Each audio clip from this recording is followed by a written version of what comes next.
Ассалаумағалейкум қыздар, қалдарыңыз қалай? Есімім Азия, каналыма қош келдіңіз. Бүгін сіздермен осындай чехол сумка тоқып үйренетін боламыз. Бұл бізде телефон салуға арналған. Балаларыңызға тоқып берсеңіздер, біріншіден риза болып қалады, екіншіден ерекше болып жүретін болады. Осындай сумка тоқып бергіңіз келсе, сабақты соңына дейін қараңыз. Ол үшін бізге қажет болатын материалдар: основасына Aliza Lana Gold керек болады. Менде жасыл түс, номері 758 номер. Және ақ түс, көзін жасау үшін қажет. Ярнард джинс жібінен. Ярнард джинстың персиковый түсін алдым. Менде 73 номер. Бұл бізде ерінен жасағанға. Сұр түсі штанишкасын жасағанға халафайбер керек болады аздаған. Сосын 2 моншақ және 2 түйме қажет болады. Сосын осындай 3,5 мм крючок керек. Егер сумканы тоқуға дайын болсаңыздар, бисмиллахпен бастаймыз. Алдымен основасын тоқитын жіпті алып, кольцо амигурумен жасаймыз. Қысқа жіп, қысқа бөлігі ар жағында, рабочий жібіміз оң қолымда тұр. Осылай кольцоның ішін айналдыра 6 столбик без накида тоқып шығамыз. 1, 2, 3, 4, 5 және 6. Кольцоны жібімізді тарту арқылы осылай бекітеміз. Және осы жерден белгілеп қоямыз. Мен жағдайымда ол жіп. Және келесі алғашқы тұрған петляға өтеміз. Осы жерден столбик без накида тоқимыз. Крючокты кіргіздім. Столбик без накида. Және осы жерге тағы да столбик без накида жасаймыз. Яғни бізде 6 рет прибавка болады. Әр петляға 2 столбиктен тоқимыз. Біріншісін тоқыдым, екіншісі, екінші столбик, үшінші столбик, төртінші столбик, дәл сол петляға. 5-ші столбик келесі петляға, 6-ші столбик дәл сол петляға, 7-ші столбик келесі петляға, 8-ші столбик сол петляға, 9-ші столбик келесі петля, 10-ші столбик дәл сол петляға, 11 және 12-ші столбик сол петляға. Бізде ряд аяқталды. Келесі рядқа өтеміз. Осылай белгімізді жылжытып аламыз. Келесі ряд прибавка жасамаймыз. Әр петляға бір столбиктен тоқып шығамыз. Бізде барлығы 12 столбик без накида. 1, 2, 3,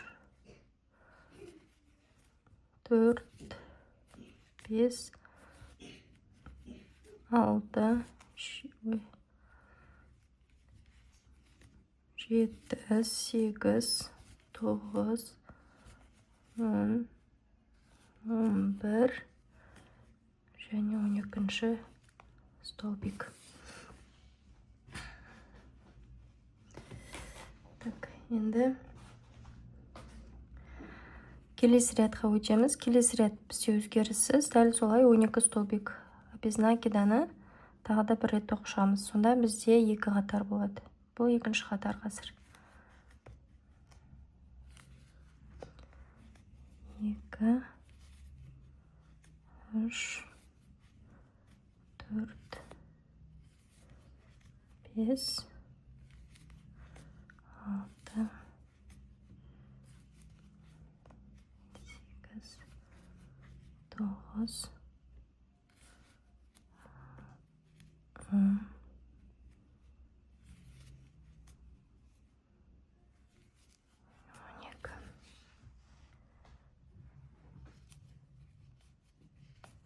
Ряд аяқталды. Келесі ряд убавка болады. Біз 6 рет убавка жасаймыз. Бос қылып, қыздар тартпай тоқимыз. Убавка жасау үшін бір петляға кіргіздім. Крючокта 2, келесі петлядан шығарып аламын. Крючокта 3, 3-ін бірге. Бірінші убавка, екінші, Үшінші, 4,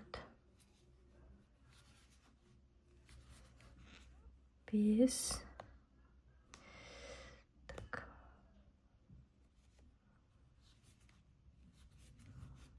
Бесінші және соңғы 6-шы убавка.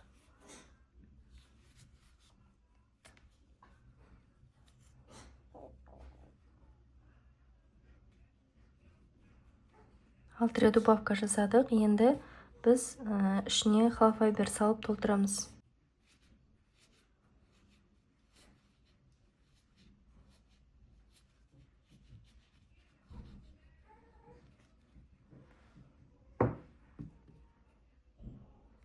Осы жеткілікті.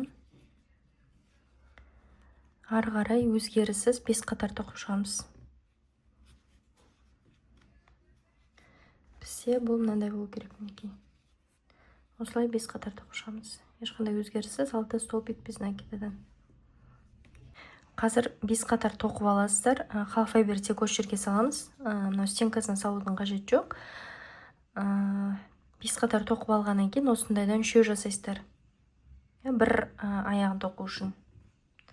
Менде мінекей екеуі дайын. Қазір үшіншісін жасаймыз. Сол үшіншісін дайындап біткеннен кейін кездесеміз. 5 қатар тоқып болдым. Егер сіздерде де осылай үшеуі дайын болған болса, сабақтары қарай жалғастырамыз. Келесі осы бір бөлшегін алып, 3 столбик без накида тоқимыз, қосып тоқимыз. Ряд аяқталып осылай тұр ғой. Жаңа рядты келесі аяғының саусақтары ма не деп айтуға болады. Саусақтармен қосып тоқимыз. Бір столбик.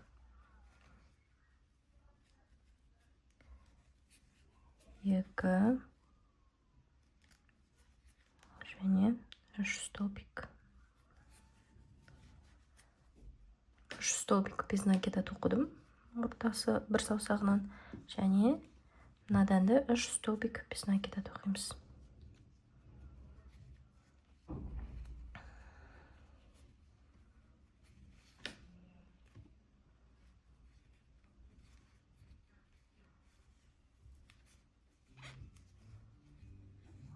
Бір.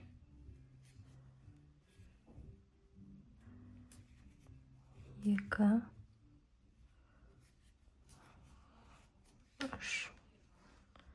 Осылай бірікті. Енді біз алдың жағын тоқыдық, енді арт жағын. Негізі по идее мына саусақтан 6 столбик без накида тоқимыз ғой. Просто осылай 3 деп санасаңыздар, шатаспай удобный болады. Енді былай қарай айналдырып, кері қарай тағы 3 столбик без накида тоқимыз. 1, 2 және 3 столбик. Осы бір аяғынан.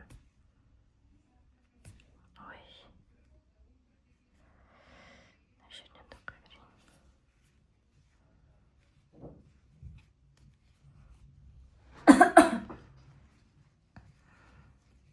3 столбик. Енді келесі ортадағы саусағынан тағы солай 3 столбик тоқимыз без накида. 1, 2 және 3 столбикті де осы аяғынан, то есть саусағынан 3 және келесі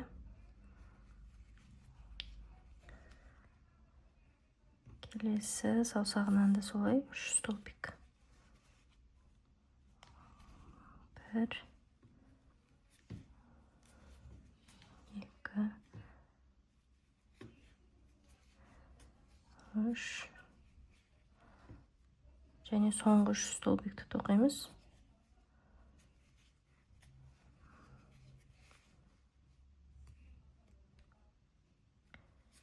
2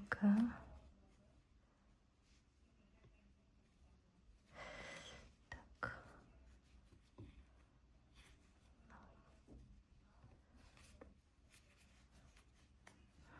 Ряд аяқталды.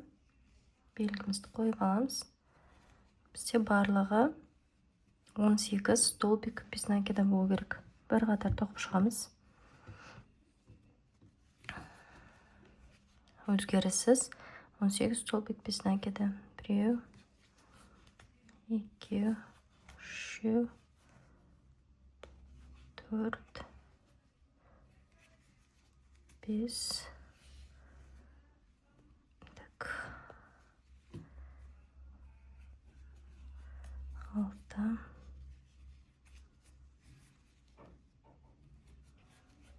6. 7. 8. 9. 10. 11. 12.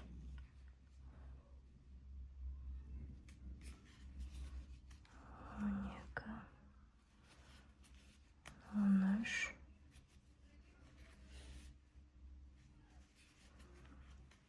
14.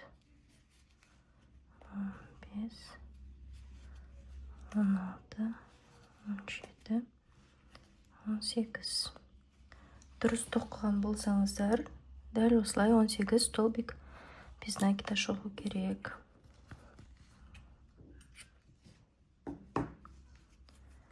Енді белгімізді жылжытып, убавка жасайтын боламыз. Бір столбик без накида, убавка, бір столбик без накида, убавка болады бізде. Яғни әрбір столбик сайын убавка жасаймыз. Бір столбик без накида тоқыдым, келесі убавка болады. Тағы да бір столбик без накида, убавка. Осылай бізде 12 столбик без накида қалу керек. Рядтың соңына дейін дәл осылай тоқып шығамыз. Бізде рядтың соңы убавкамен аяқталады. Ряд аяқталды. Енді қыздар осы жерден ары қарай өзгеріссіз өзіңізге ұнаған ұзындыққа дейін тоқып шықсаңыз болады.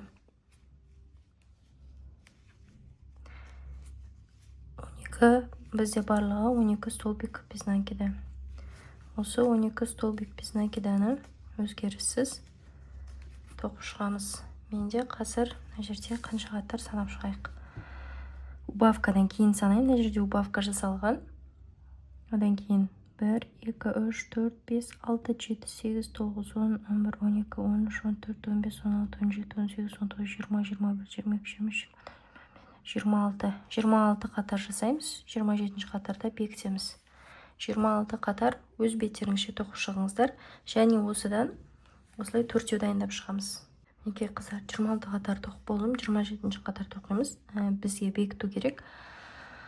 Ол үшін бізде қазір ортасына тұрып қалды, ряд ортасына келіп аяқталып тұр. Енді біз шетіне қарай, мынау айналып тұр, соны реттеп аламыз да. Шетінен тағы да столбиктер тоқимыз, шетіне шығып тұру үшін, қарап тұру үшін жұмымыз. Мен 1, 2 столбик жасаймын. Және ары қарай бекітетін боламын. Белгімізді алып тастаймын.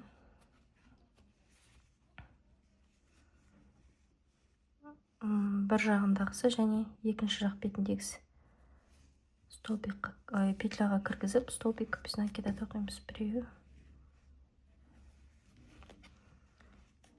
2, 3,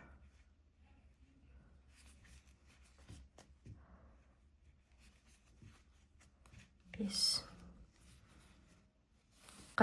Жіпті бір воздушный петлямен бекітіп, жібімізді қиып аламыз. Все, осылай төртеуі дайын болды.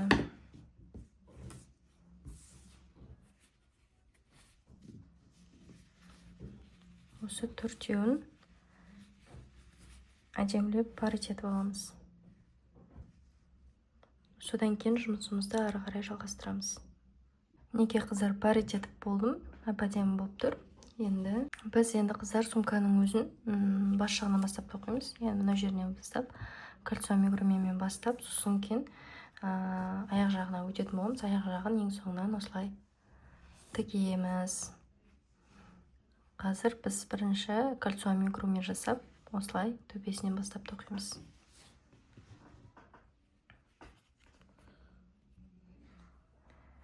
Кольцоның ішіне 6 столбик без накида тоқып шығамыз. 1, 2,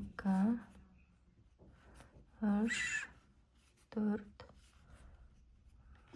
5, 6. Белгімізді қойып алып, келесі петляға өтеміз. Мынау жіпті арасына қосып тоқып жіберсеңіздер болады. Алғашқы тұрған петляға 2 столбик без накида.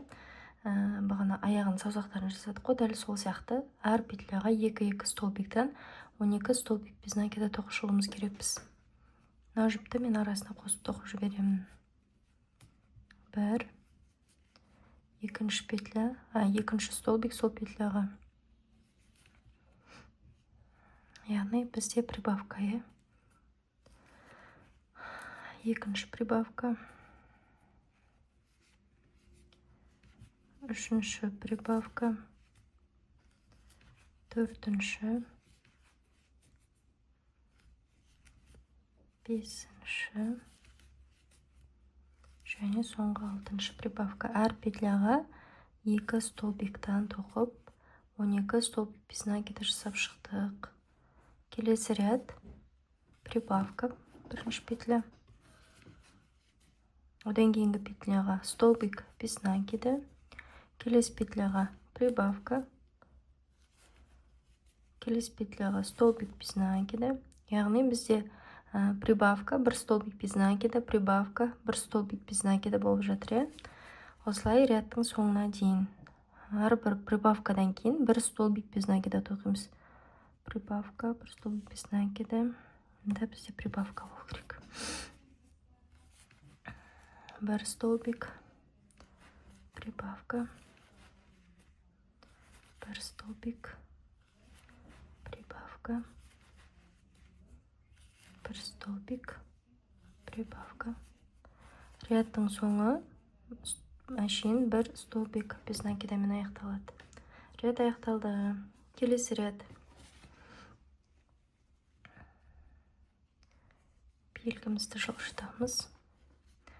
Ряд прибавкамен басталады. Енді бізде прибавкалардың арасы 2 столбик без накида болу керек. Так, 1, 2, келесі петляға прибавка. 1, 2, келесі петля прибавка. Прибавкалардың арасына 2 столбик без накидадан тоқып, рядтың соңына дейін жасап шығамыз осылай. Бізде прибавка болды, 2 столбик без накида, 1, 2, прибавка, 1, 2, прибавка. Және рядтың соңы 2 столбик без накида.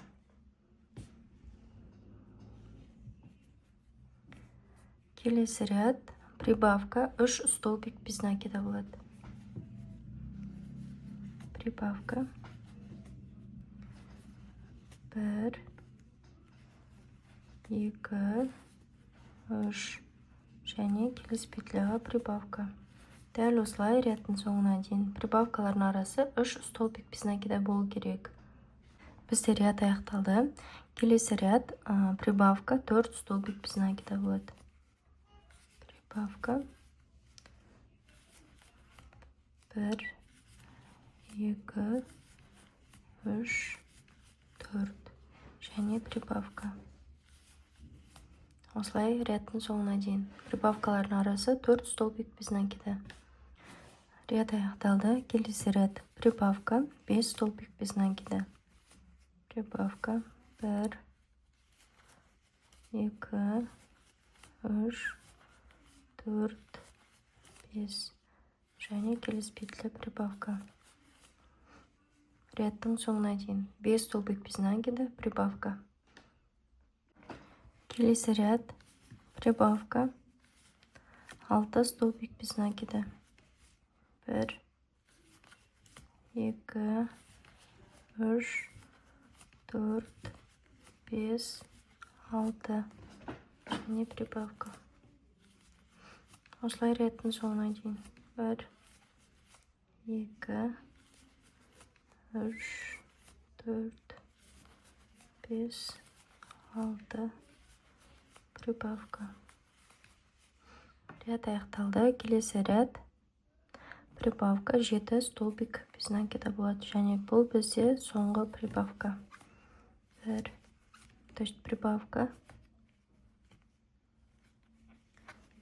1, 2, 3, 4, 5, 6, 7 прибавка. 1, 2, 3, 4, 5, 6, 7. Рядтың соңына дейін дәл осылай тоқышамыз. Бізде ряд аяқталды. Келесі ряд өзгеріссіз тоқылады. Әр петляға бір столбиктен тоқышамыз. 1, 2, 3,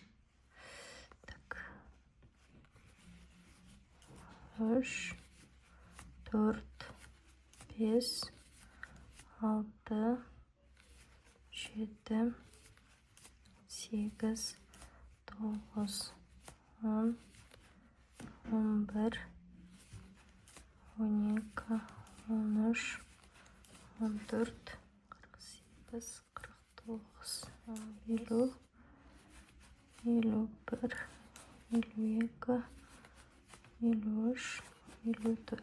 Бізде барлығы 54 столбик без накида.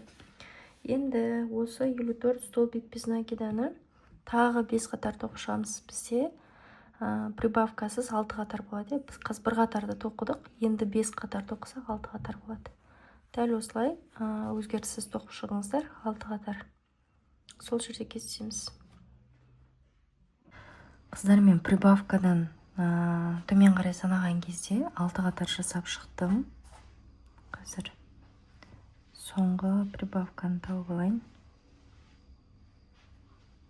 Мына жерде одан кейін неге 1, мына жерде прибавка жасалған, одан кейін 1, 2, 3, 4, 5, 6.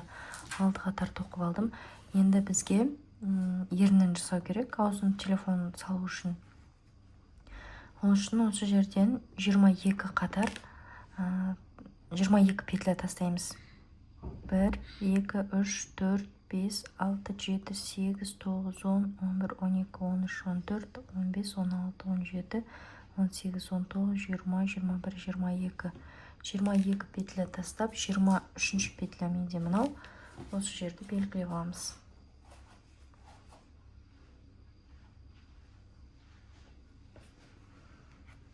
Осылай. Енді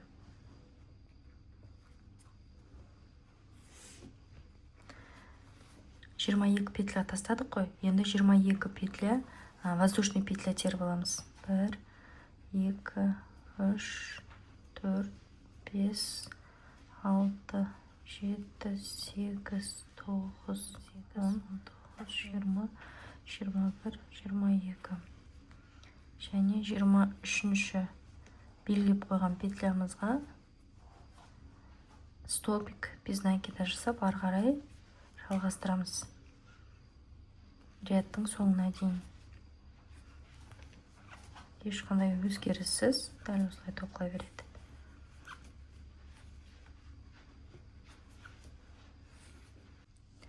Рядты аяқтадық. Осы жерден белгіні жылжытып алған осылай.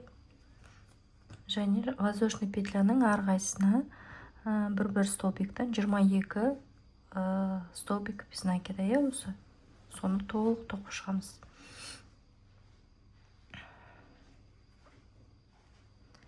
әр петляға бір столбиктан.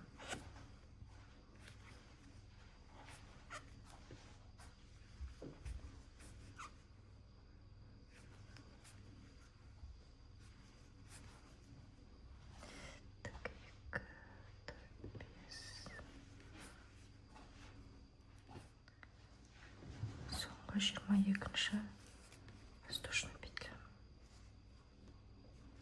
22-ші воздушный петляға столбик без накида деп айтам деп.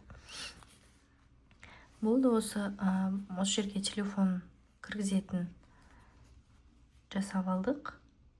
Енді ары қарай өзгеріссіз 4 қатар тоқып шығамыз. Мен 4 қатар тоқып алдым. Астың қерінен бастап санаған кезде 4 қатар 1, 2, 3, 4. Енді осы жерден ары қарай қолын қосып тоқитын боламыз.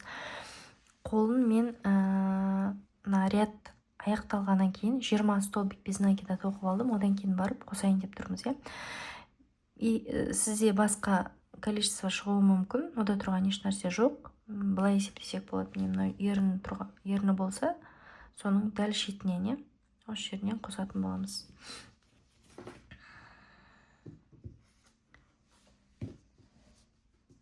Мінекей былайынан.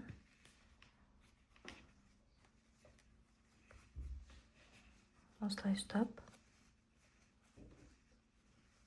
Екеуін бірге қосып тоқимыз. Қолды және мынадағы денесіне основасын.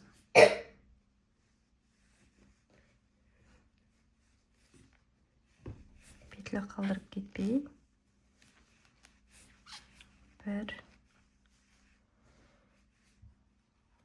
5 столбик тоққанбыз бағана. 2, 3,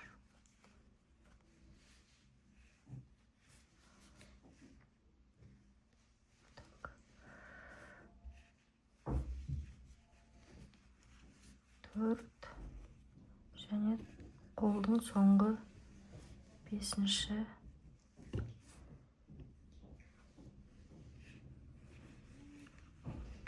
столбигі. Артық жібін қосып тоқып жіберсек болады.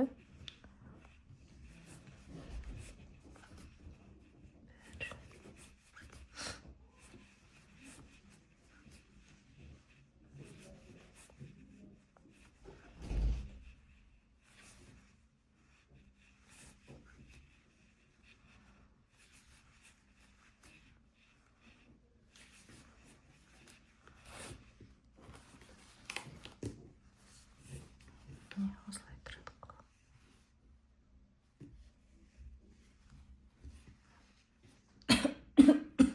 Енді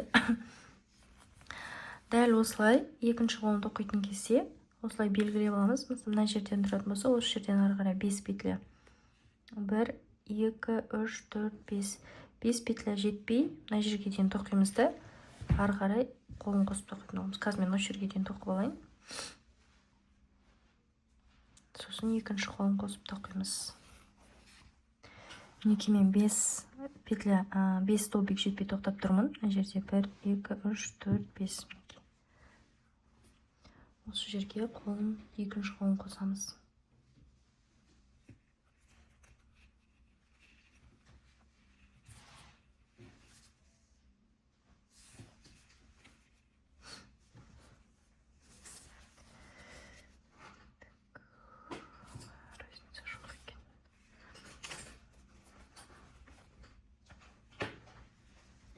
Қолдың және дененің петлясына кіргізіп, екеуін бірге, қолдың және дененің петлясын, екіншісі, қолдан және денеден үшіншісі, төртінші және бесінші.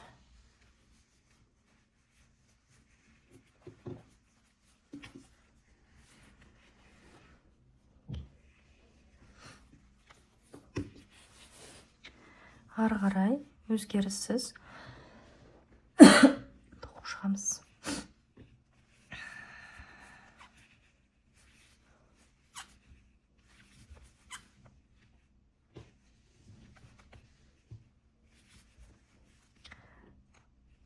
тоқымыз аяқталды.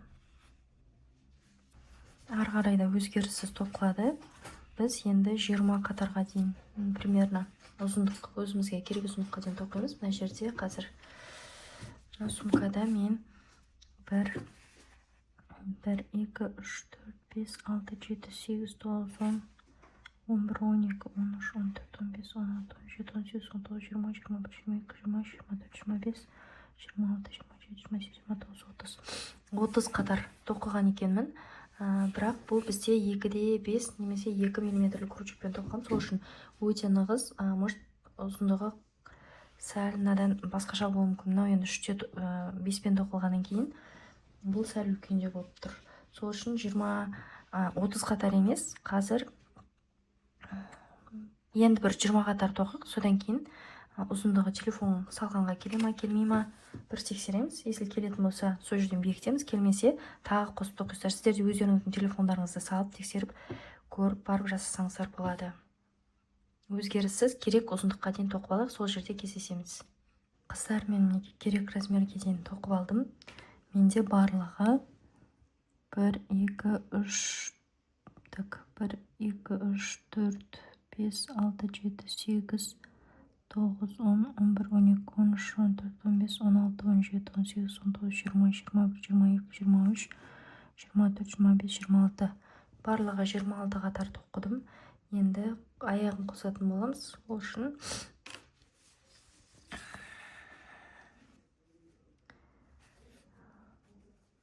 үшін рядта толық қаз бізде ортасына келіп тұр ғой, шетіне аяқтау керек. Дұрыстап қойып аламыз да, қисайып кетпейтіндей.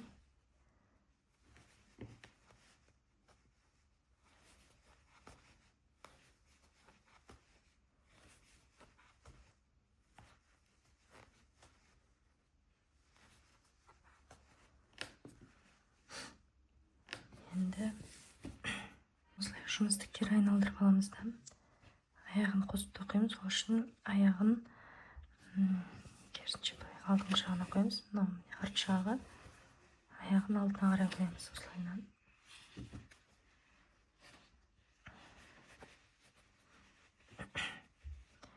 Енді мынау арт жақтағы петлядан және алдыңғы жақтағы петлядан және аяқтың петлясынан үшеуінен бірге алып, соединительный столбикпен бекітеміз. Үшеуінен бірге. Келесі петлядан да дәл солай. Осылай.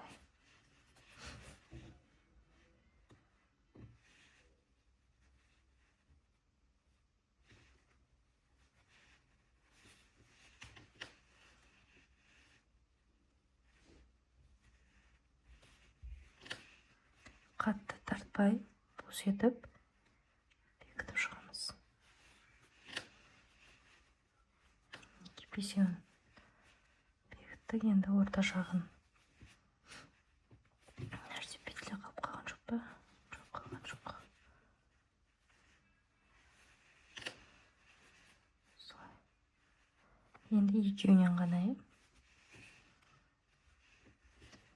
Соңында 5 петля қалғанға дейін ортасын бекітіп шығамыз осылай.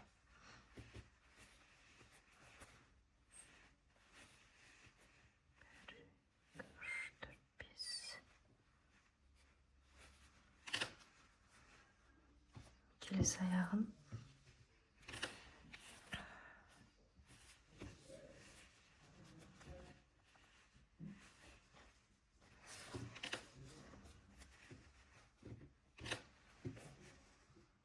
екеуінен және аяғынан.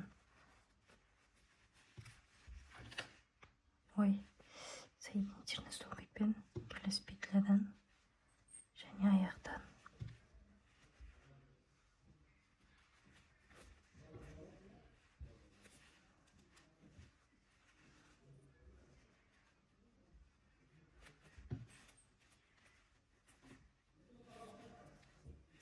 Соңғы петля қалды.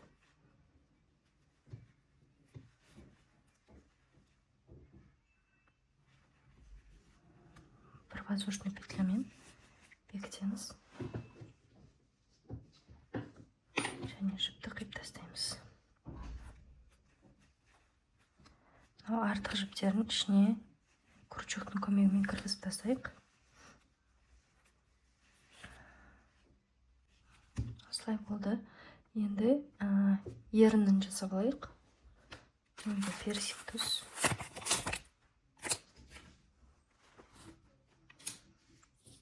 Осылай шет жағынан бастап, астыңғы жағынан бастап тоқи берейік.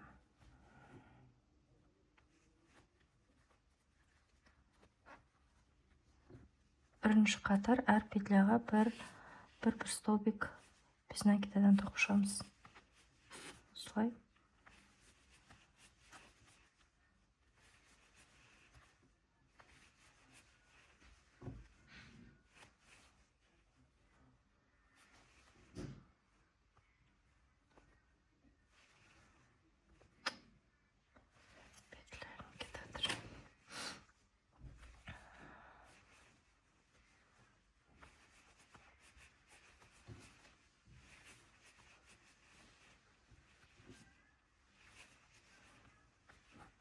Толық айналдыра осы жерге дейін бір қатар өзгеріс тоқышамыз. Рядты аяқтадым. Келесі рядқа өтеміз. Бірден өтіп кете берем. Екінші рядқа.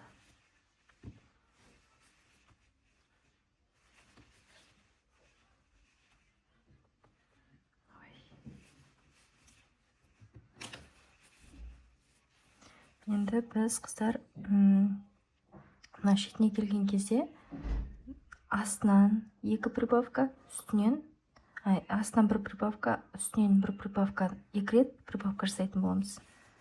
Және келесі жағына да дәл солай.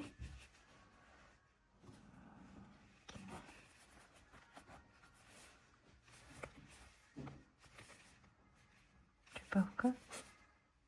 Және одан кейінгі петляға прибавка. Осылай екі рет прибавка жасап алдық. Енді келесі мына жерге дейін өзгеріссіз тоқимыз. Осы жерге келген кезде тағы да астынан және үстінен прибавка жасаймыз екі рет. Екінші жақтағы прибавкаға келіп тұрмын. Жоғары жағынан бір прибавка және жоқ, керісінше мына жерге жасаймыз. Және одан кейінгі петляға да солай прибавка. Енді ешқандай өзгеріссіз тоқып шығамыз. Қазір 8 қатар тоқып шығайық, өзгеріссіз. Сол жерде кездесеміз. Ерінін тоқып болды, қыздар. Енді осы жерден соединительный столбикпен бекітіп бір рет воздушный петля тоқимын. Артық жіпті жасырамыз.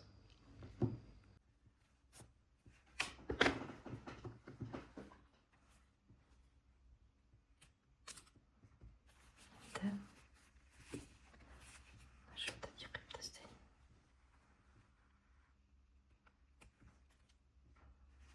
Енді былай қайырамыз.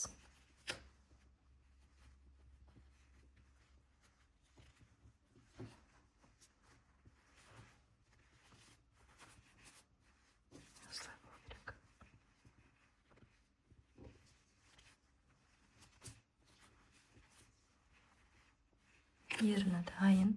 Енді штанишкасын тоқитын боламыз.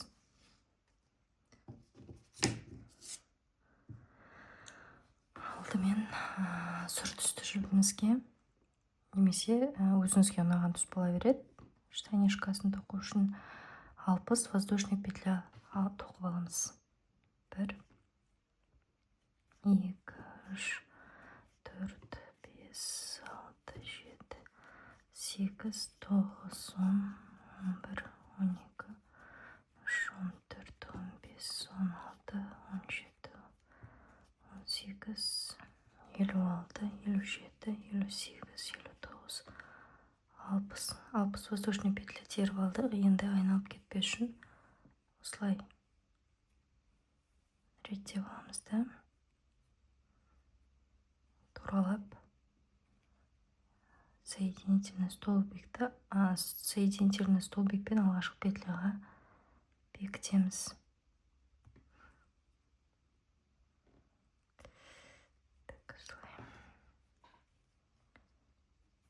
Осы жерге 2 воздушный петля тоқимын. 1, 2, накид.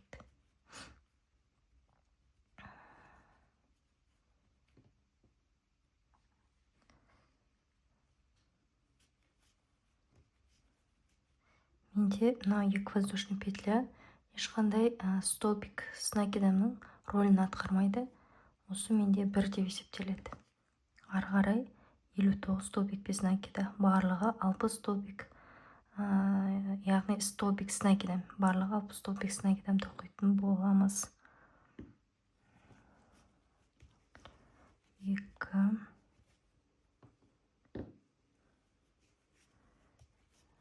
Менде қыздар рядтың соңына дейін 60 столбик с накидам тоқып шықтым. Келесі мына тұрған петляға соединительный столбик жасап бекітеміз. Және тағы 2 воздушный петля, накид. Сол жерге столбик с накидам тоқимыз. Осылай айналдырып 8 қатар тоқып шығайық. Содан кейін кесесеміз. Қыздар, мінекей мен 8 қатар тоқып шықтым. Енді былай белгілеп аламыз. Біз сымының ортаңғы бөлігін тоқтық қой. Енді аяқ жағын тоқитын боламыз. Яғни аяқтарын кесетін жағын. Мен ряд мөлшермен аяқталып тұр. Мына жақтан 1, 2, 3 петля қалдырамыз, мына жақтан да тура солай 1, 2, 3 петля қалдырамыз. Мына жерге белгілеймін.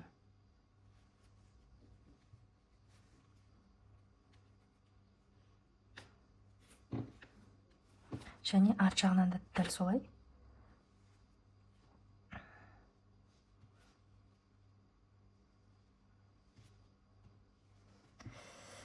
Сонда 1, 2, 3, 4, 5, 6, мінекей 6 петля қалып тұр.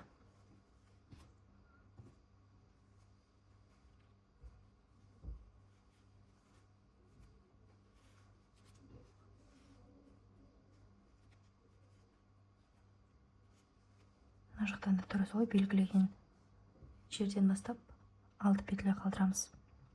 1, 2, 3, 4, 5, 6, жетіншісіне осылай белгілеп қоямыз. Бұл бізде не үшін керек? Қаз былай тұрады. Аяқтар болады. То есть аяғын кесетін бөлігі болады.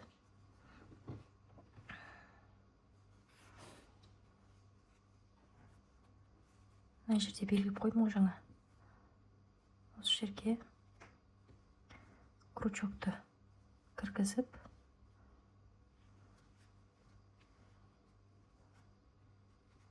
осылай соединительный столбикпен бекітіп аламыз. Сонда бізде бір аяғымызда, бір аяқ деп оны санамай қойық, тек ортасын ғана санаймыз. Ортасын 2 аяқтың арасындағы тиетін жеріміз міне мынау былай ғой.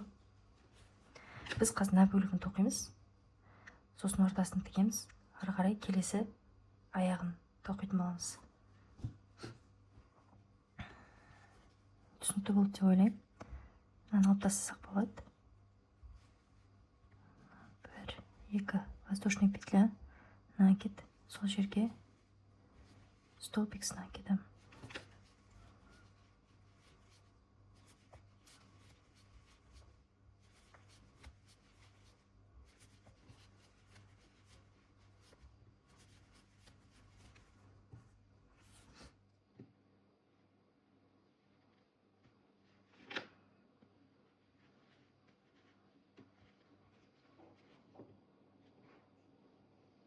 Ряд аяқталды. Соединительный столбикпен бекітеміз, және тағы 2 воздушный петля. Дәл осылай бізде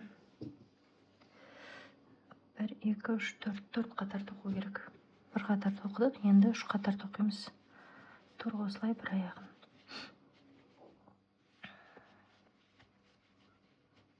Төрт қатар тоқып болдым. және жібімізді кесіп алдым. Енді ортасынан мына белгі тұр ғой, бізде 6 воздушный петля қалған. 1 2 3 4 5 6 алдынан және арт жағынан 1 2 3 4 5 6. Так, 2 3 4 5 6 мына жерге бір петля артық жылжып кетіпті.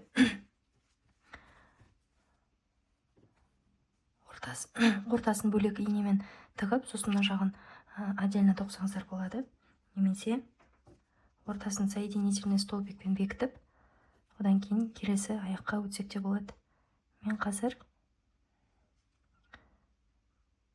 мына сырт жақтағы стенкадан арт жағының және алдыңғы жақтың сырт жақтағы стенкасынан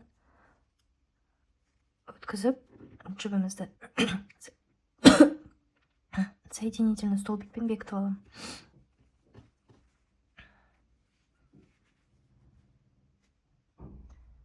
Арт жақтан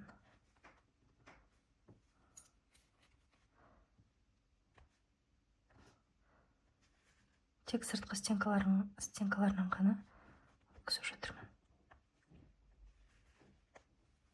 Осылай мына белгілеп қойған жерге дейін жасап шығамыз.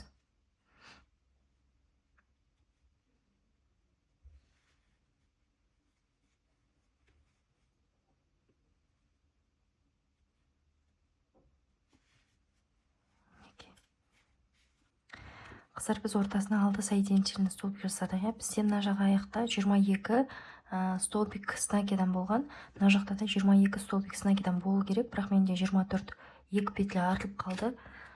Значит, біз ортасына 6 емес 7 соединительный столбик жасауымыз керекпіз. 6-ауын жасадым, мынау 7-шісі. Сонда дұрыс болады. Бағана расчетты дұрыс жасамаған болып тұрмын. Енді бізде 22 столбик снакида болады. Екі аяғы бірдей болу керек қой. Келесі этапқа өту үшін мына жерде келесі петляға соединительный столбик жасап, 2 воздушный петля тоқимыз. Және накиділем сол жерге столбик снакидан тоқимыз. 1 2 3 4 5 6 7 8 9 19 20 21 22. Менде мына жерде тағы бір петля қалып тұр. Бұл негізі мына жаққа соединительный столбикпен жасалып кеткен петля болу керек. Мына жерге накиділеміз, тесік қалмас үшін осылай біреуін тоқып аламыз.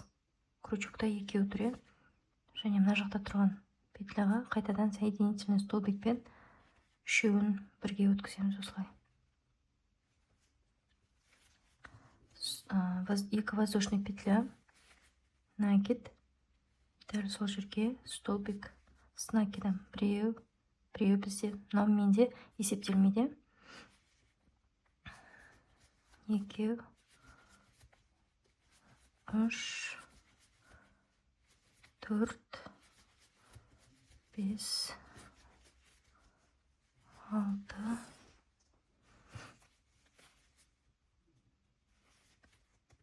7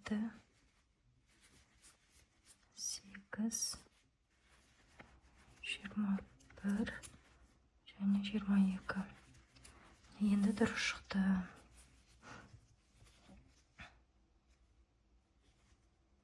Соединительный столбикпен бекіттік. Енді 2 қатар тоқыдық, тағы 2 қатар осылай өзгеріссіз тоқып шығамыз. 22 столбик снакида. Қыздар, біз мінекей екі жағында тоқып болдық. Аяқ жағында, ортасында. Енді бізге қалғаны мына жерге аспасын жасау үшін тағы жоғары жағын тоқу керек болады.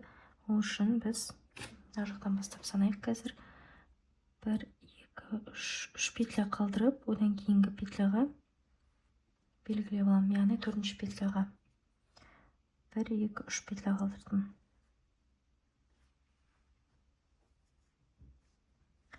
мына жақтан да тура солай 1 2 3 петля қалдырып, төртіншісіне крючогымызды кіргіземін. Осы жерден тоқитын боламын столбиктарды.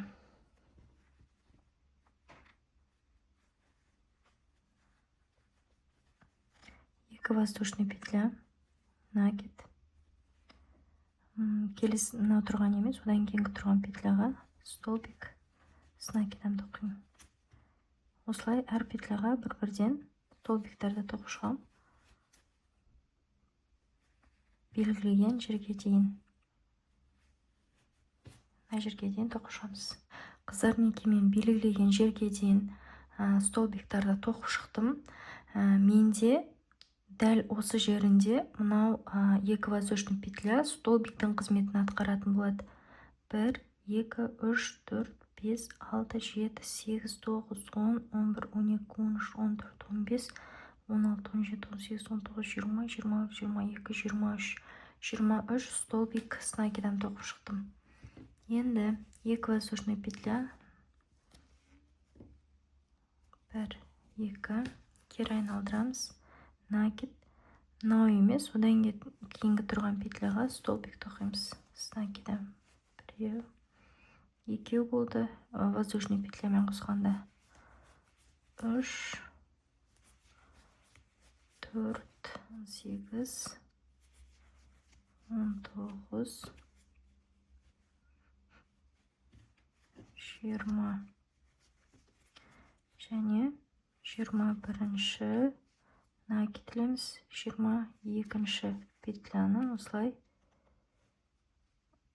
тоқып аламыз. Крючокта үшеуін бірге тоқимыз. Екі воздушный петля накидлеміз. Мынау емес, одан кейінгі тұрған петляға столбик с накидом тоқимыз. 1 2 3 4 воздушный петлямен қосқанда 5 6 7 8 17 18 накид. 19-ші до конца тоқымаймыз, тағы накидлеміз. Келесі петляға үшеу болды, үшеуін бірге тоқимыз. 19. Екі воздушный петля, жұмысты кері айналдырамыз. Және мынаған емес, одан кейінгі петляға столбик с накидом тоқимыз. 2 3 4 5 6 7 8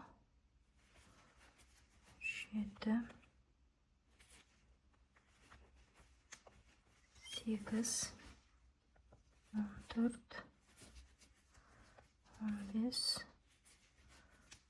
16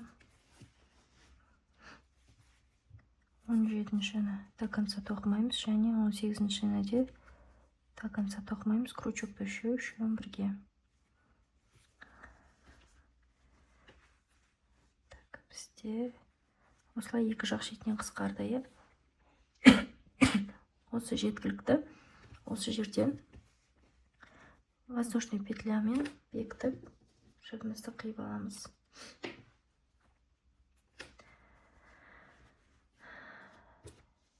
Енді бізге мынаусын жасау қалды. Аспасын. Бисмилля. Сымымызды кері қарай айналдырып,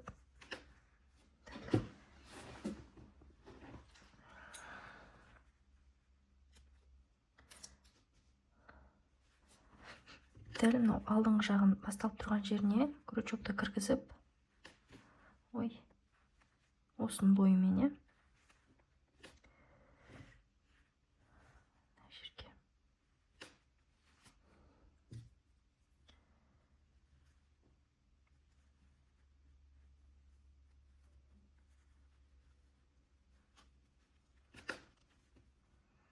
2 воздушный петля, накид, келесі петляға столбик с накидом. Және келесі петляға да столбик с накидом. Бізде 3 столбик с накидом болды. Накид, 2 воздушный петля, кері айналдырамыз.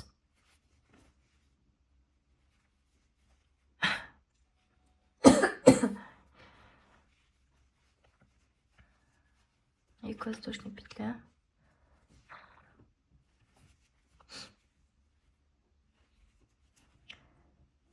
Осылай керек ұзындыққа дейін тоқып шығамыз. Мен нақты қанша қатар екенін білмеймін. Мына жаққа өлшеп отырып жасайтын боламыз.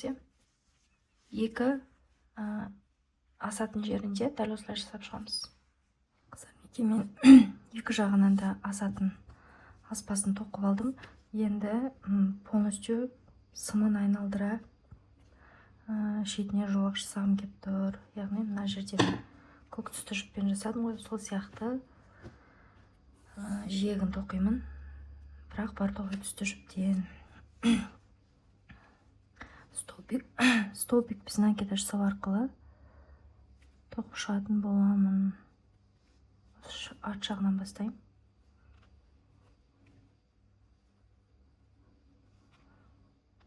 Әр петляға бір столбикті.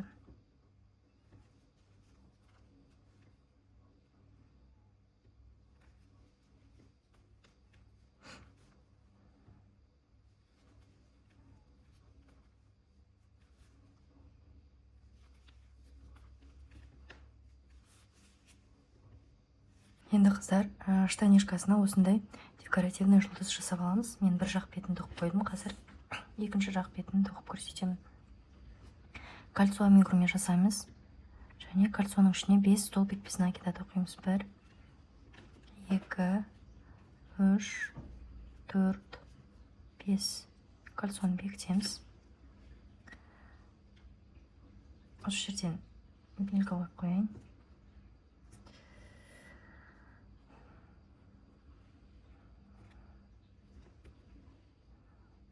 Бірінші тұрған петляға столбик без накида тоқимын.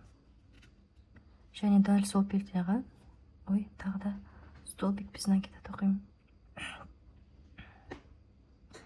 Қазір бірінші петля, біз 5 рет прибавка жасаймыз. Бірінші прибавка, екінші прибавка,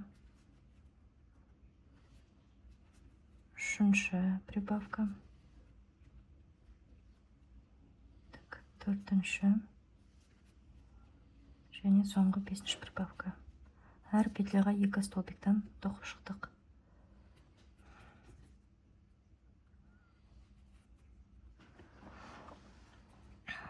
Келесі петляға прибавка.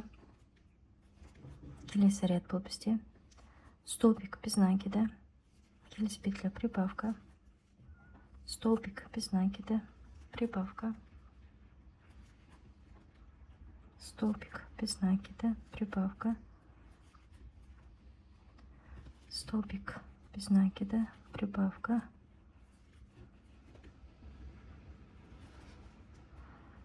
столбик без накида. Келесі ряд.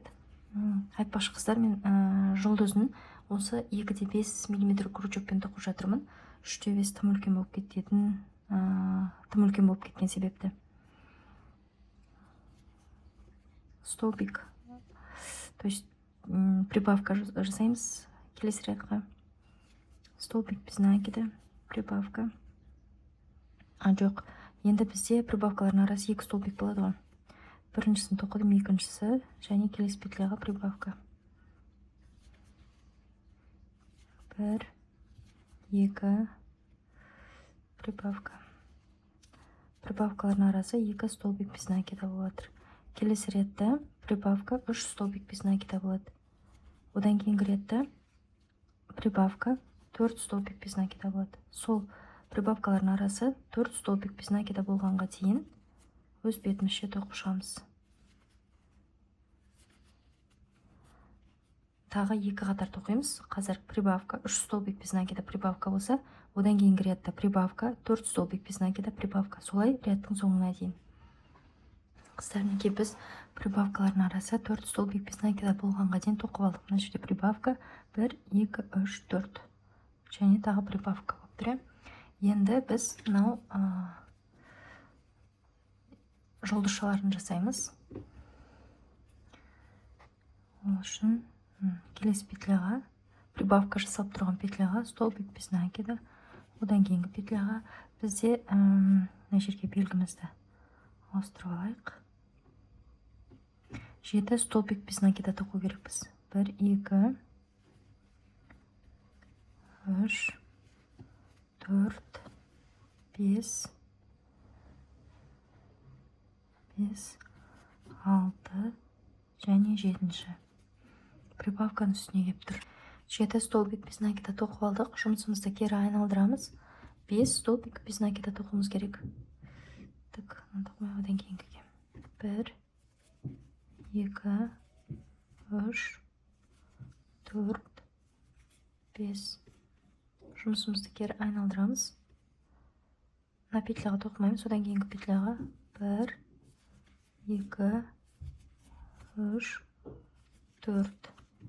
4 столбик без накида. Жұмысты кері айналдырамыз. 3 столбик без накида. 1, 2, 3.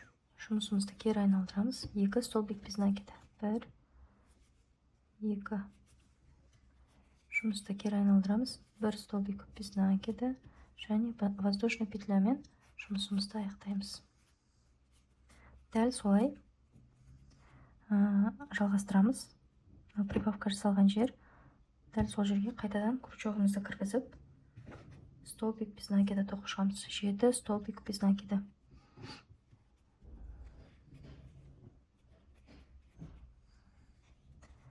Бір, екі, үш, төрт, бес, 6, 7. Тағы да прибавканың үстіне кеп тұр. Жұмысты кері айналдырамыз. 6 столбик без накида тоқимыз. 5 столбик без накида тоқимыз. 1, 2, 3, 4, 5. Жұмысты кері айналдырамыз. 4 столбик без накида. 1, 2, 3, 4. Жұмысымызды кері айналдырамыз. 3 столбик без накида. 1, 2, 3. Жұмысты кері айналдырамыз. 2 столбик без накида. 1, 2. Және кері айналдырамыз. 1 столбик без накида. 1 воздушный петля. Жұмысты аяқтаймыз. Тура осылай 5 жасап шығымыз керек. 2-ін жасадық. Қазір 3-сін дәл прибавканың үстіне қайтадан. Көріне ме? Мына жерге жұлдызшаның мына бөлігі кетті. Дәл сол жұлдызшаның бір жақ шеті шыққан жерге қайтадан крючокты кіргізіп, тағы 7 столбик без накида тоқимыз. 1, 2, 3,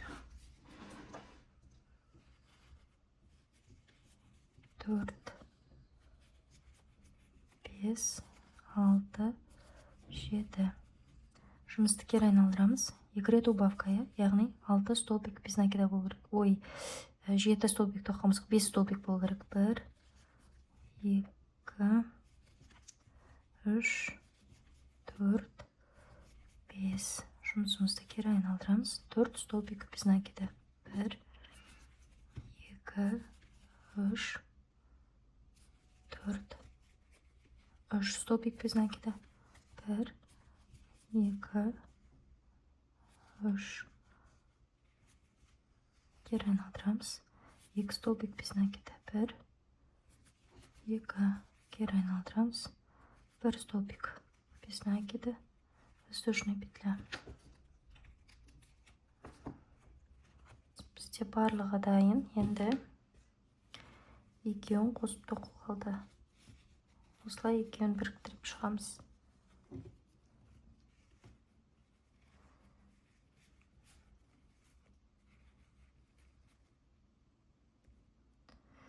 Ұштарын бірінші қосып аламын.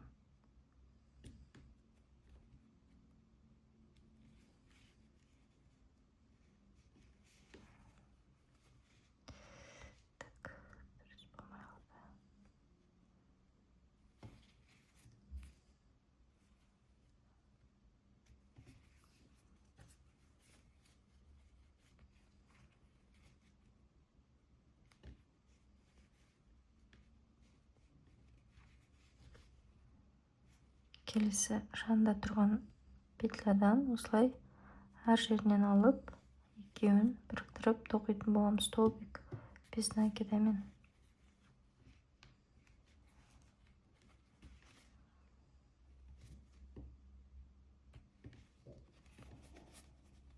Немесе тігіп шықсаңыздар да болады инемен. Бірақ маған тіккен ұнап тұрған жоқ. Осылай оңайлау сияқты.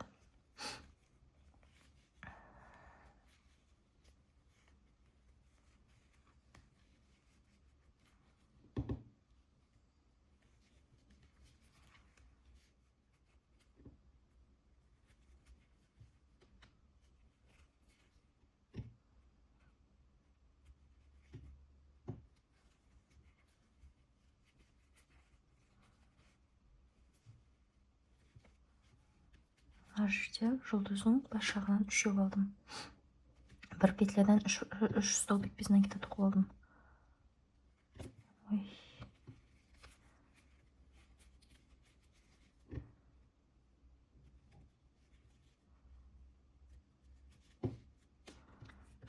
Бір жақ шеті ғана қалды. Осы жерге наполнитель салып формасын беретін боламыз жұлдызымыздың.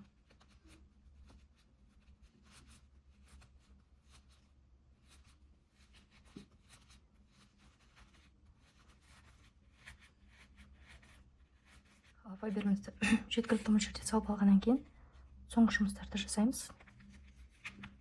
Қалған бір жақ бөлігін бекітіп аламыз.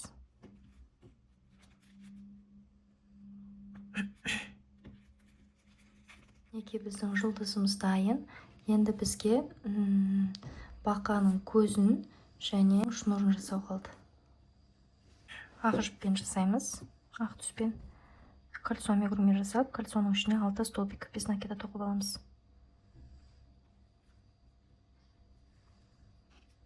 Бір, екі, үш, төрт, бес, 6 кольцоны бекітеміз.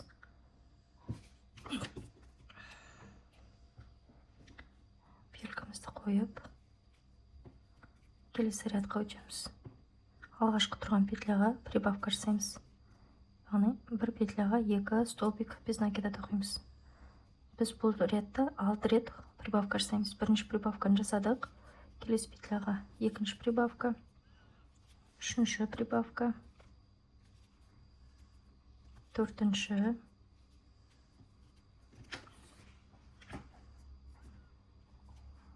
бесінші және соңғы 6-шы прибавка.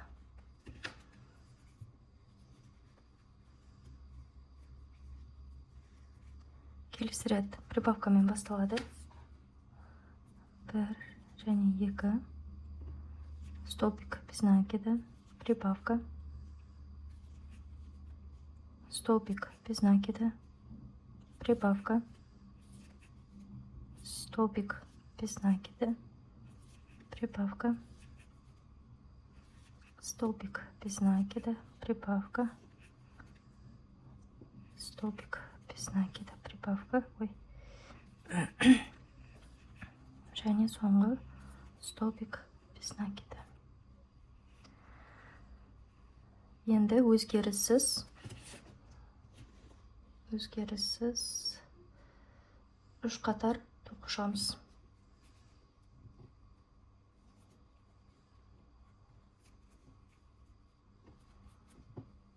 Бізде 18 столбик без накида. 1, 2, 3, 4, 5, 6, 7, 8, 9, 10, 11, 12, 13, 14, 15, 16, 17 және 18 столбик. Тағы осылай екі қатар тоқығанбыз. Қазір біріншісін тоқып алдық, енді екі қатар өзгеріссіз. Осы 18 столбик без накиданы тоқып шығамыз. Өзгеріссіз үш қатар тоқып алдық. Енді келесі ряд бізде убавка болады. Бірінші бір столбик без накида, одан кейін убавка. Тағы да бір столбик без накида, убавка. Осылай рядтың соңына дейін 6 рет убавка жасаймыз. Және соңғы 6-шы убавка.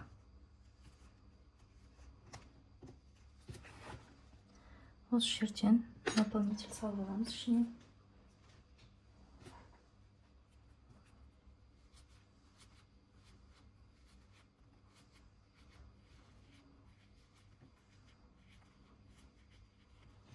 Форма беріп алғаннан кейін барлық петляға убавка жасап шығамыз.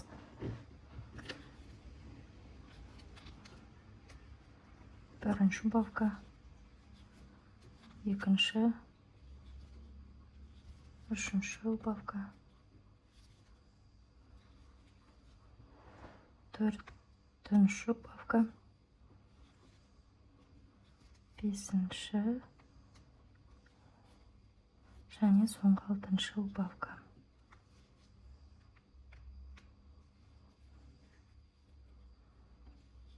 Келесі петляға соединительный столбик жасап, жұмысымызды аяқтаймыз.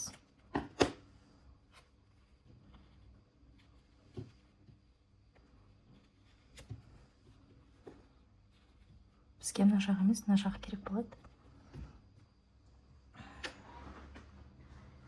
Енді жасыл түсті жіппен көзін сыртына кигізетін тоқу керек. Кольцо амигурумен жасаймыз. 6 столбик без накида тоқимыз. 1, 2, 3, 4, 5, 6. Кольцоны бекітеміз. Белгімізді қойып алып, келесі рядқа өтеміз. Бірінші тұрған петляға прибавка жасаймыз. Яғни тағы да 6 рет прибавка жасап, 12 столбик без накида тоқимыз. 1,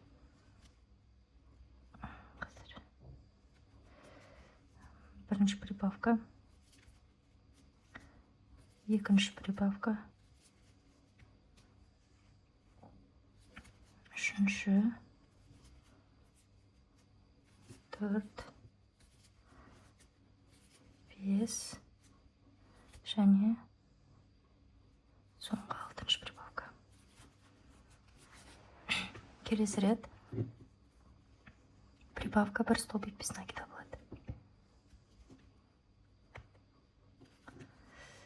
Прибавка, бір столбик без накида. Прибавка, осылай рядтың соңына дейін тоқимыз.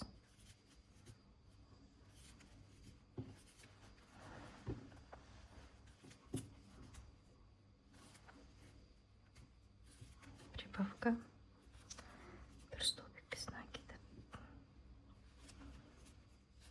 Прибавка, бір столбик без накида. Прибавка, бір столбик без накида. Ары қарай өзгеріссіз екі қатар тоқимыз. Әр петляға бір столбиктан.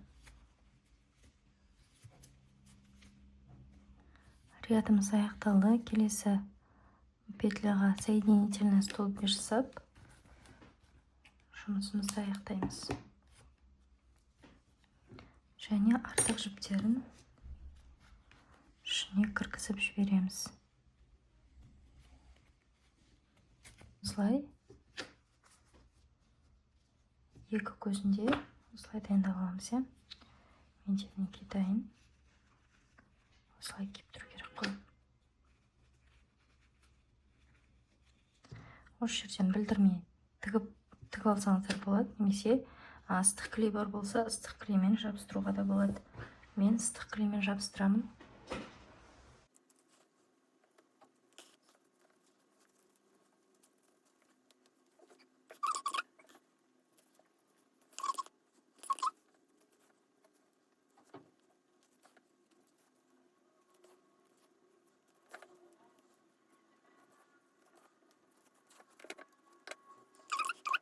Енді қыздар шнурын тоқып алатын боламыз. Иыққа асатын. Ол үшін 2 воздушный петля тоқимыз. 1, 2. Және бір петля тастап, одан кейінгі петляға столбик без накида тоқимыз.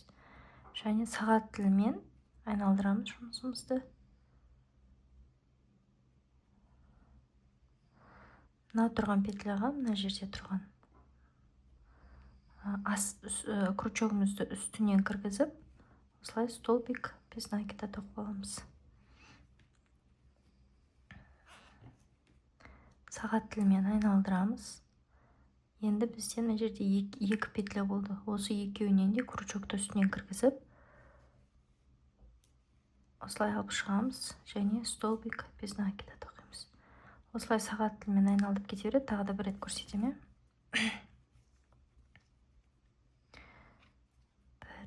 1, 2 воздушный петля. Мына жердегі мына петля қалады, одан кейінгі петляға столбик без накида тоқимыз.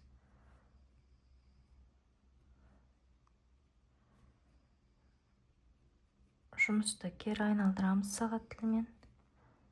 Мына жерде бірінші тұрған петляға мынау тұрған крючогымызды кіргізіп, столбик без накида тоқимыз. Сағат тілімен айналдырамыз. Мына жерде 2 петля болды. Сол екеуінің үстінен кіргіземіз де, жұмыс жібін алып шығып, столбик без накида тоқимыз. Тағы айналдырамыз.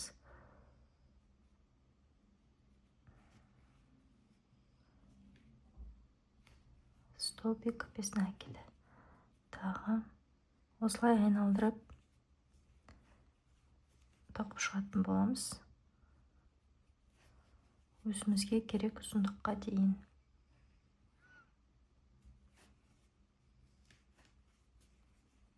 Осындай узор.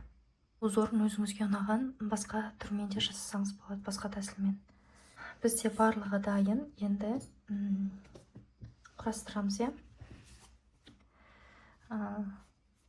Артық жіптер болса қиып алып,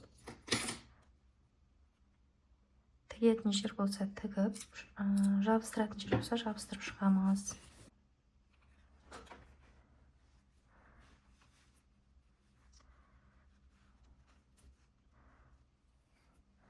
Декоративный түймемізді де осылай жаптап аламыз.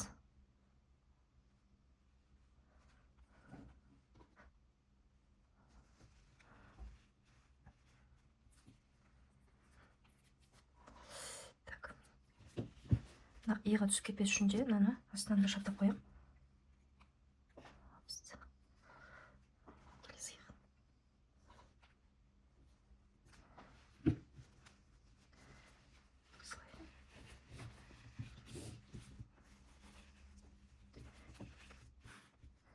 Көзін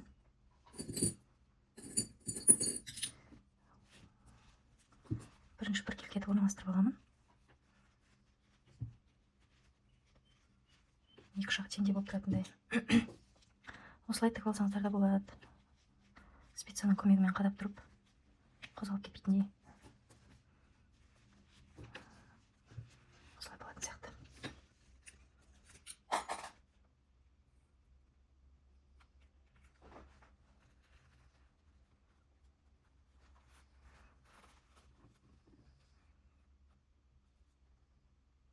Ендігі кезекте қыздар шнурын тігетін боламыз. Шнурын біз мынау ерін тоқылған орта жағындағы қатар бар ғой, сол жерден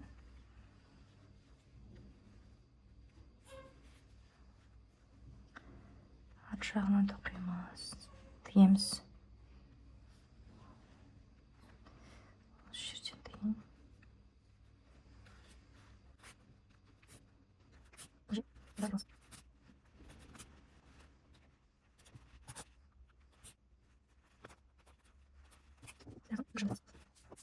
шақпағымды орналастырып қойдық. Енді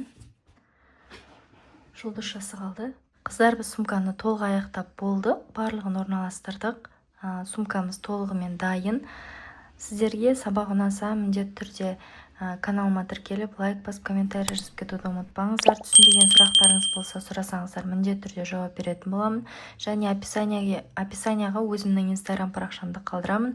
Сол жерге егер менің мастер-классыммен қандай да бір бұйымды жасаған болсаңыз, міндетті түрде мені белгілеп кетуіңізді сұраймын. Осымен біздің сабағымыз аяқталды. Соңына дейін бірге болғандарыңызға рахмет. Келесі сабақта кездескенше, ассаламу алейкум.